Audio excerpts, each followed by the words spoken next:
అందుకని భాషల్ని ద్వేషించాల్సిన అవసరం లేదు.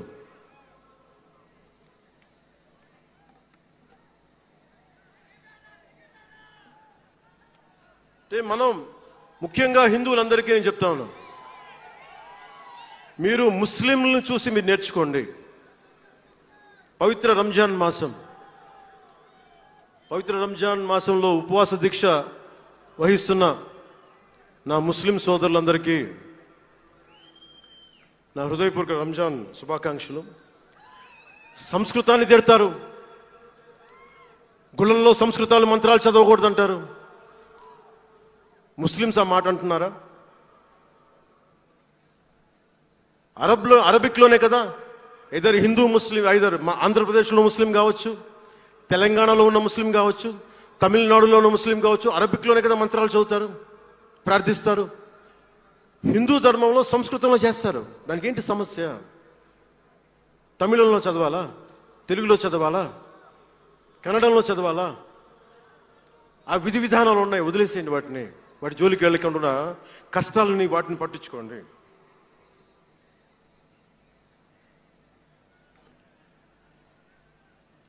మాట్లాడితే భారతదేశాన్ని ఉత్తరం దక్షిణం అంటూ ఉంటారు.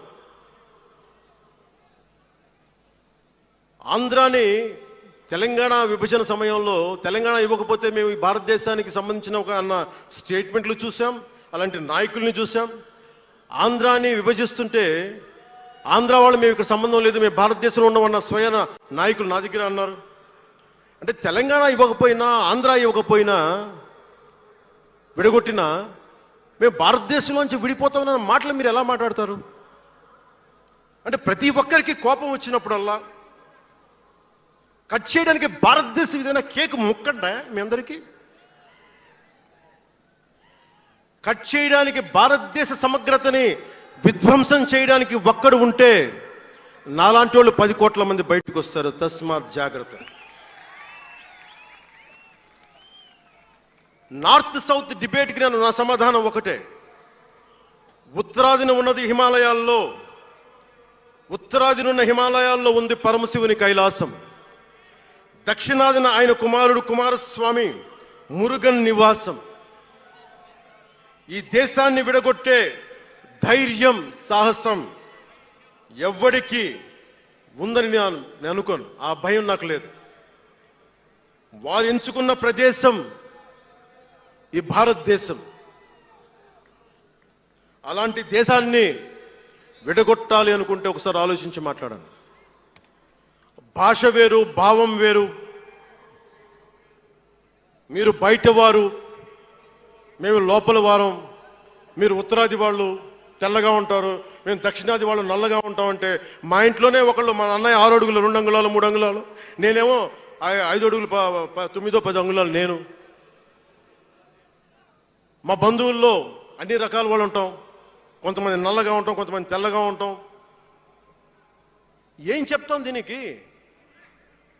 అర్థం పర్థం లేని మాటలేంటి ఇవన్నీ? ఇలాంటి మాటలతోటి దేశాన్ని విచ్ఛిన్నం చేయకండి. రాజకీయ వైరుధ్యాలు వేరు, ఆ వైరుధ్యాలు ఉండడం సహజం. వైరుధ్యాలు ఉన్నాయి అనే నెపం మీద దేశాన్ని ముక్కలు చేయకండి.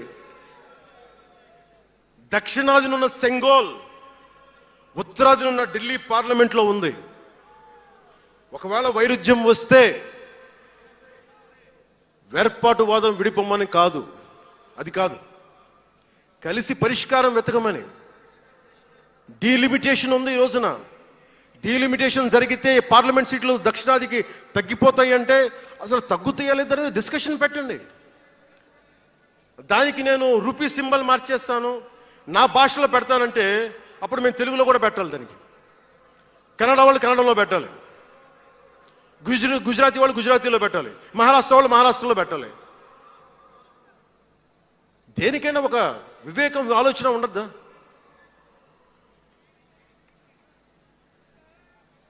ఉన్నత పదవుల్లో ఉన్నవారు మీరు చాలా ఆలోచించి చేయాలి. చాలా ప్రభావితం చేస్తాయి మీ మాటలు. ఒకటి విధ్వంసం చేయడం తేలిక, ఒకటి నిర్మాణం చేయడం తేలిక, కష్టం. నేను వివక్ష అనుభవించలేదు అనుకుంటున్నారా మీరందరూ? తమిళనాడులో పెరిగినప్పుడు 14 ఏళ్ల వయసులో నేను తమిళనాడులో పెరిగినప్పుడు మైలాపూర్ స్కూల్ ఉన్నారే గొల్టింగ వాడ అని పిలిచేవాడు నేను. నాకు అర్థమయ్యేది కదా గొల్టి అంటే ఏంటి అనుకునేవాడిని. అదొక డెరిగేటెడ్ టర్మ్ అది. నేను మా మాస్టర్ గారిని అడిగాను, రామ్నాథన్ గారిని అడిగాను, సార్ ఇంత మాదిరి சொல்றாங்க సార్ గొల్టిని சொல்றாங்க సార్ అంటే ఆయన నాకు ఒకటే మాట చెప్పాడు.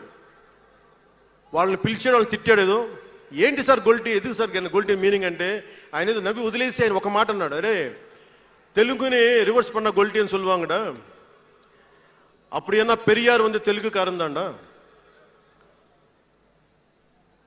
பெரியார் தெலுங்குக்காரன் தான்,